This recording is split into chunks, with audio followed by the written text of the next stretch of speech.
I want to talk to you about life. It's just too difficult to be alive, isn't it, to try and function?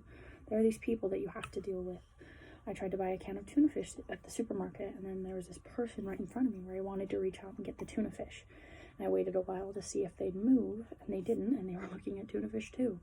But they were taking a real long time on it, reading the ingredients and such. Like, it was a book, a pretty boring book if you ask me, but no one's asked me, so I waited a long while. I didn't move. I couldn't get to the tuna fish. And I thought about asking them to move, but then it seemed so stupid that they hadn't noticed. I haven't sensed that I needed to get by them, and I had this awful fear that it would do no good. No good at all, and so I asked them. So then I started crying out of frustration, but I was sobbing quietly.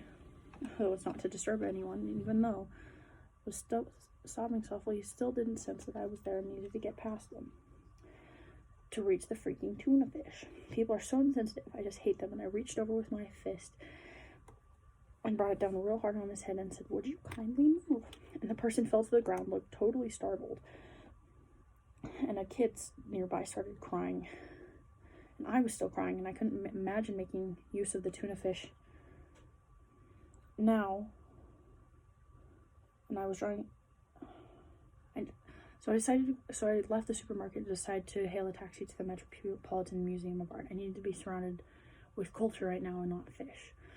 But you know how hard it is to hail a taxi. I waved my hand, and then this terrible man who came to the street after I did hailed a taxi and waved his hand, and the taxi stopped for him and not me because he saw him first. And the injustice of it all made my eyes start to well up. So I lost that taxi, and then the other taxi drove off with a terrible hurry and almost ran over my foot. But luckily I fell backwards into the gutter violently, I might add, and there's probably something wrong with my back. I could sue, but litigation is so complicated, and I can't even get a can of tuna fish. So there I was, laying on my back in the gutter. And the street musician came over to me and said, "Do you need any help?" And I said, "No, but can you play Melancholy Baby?"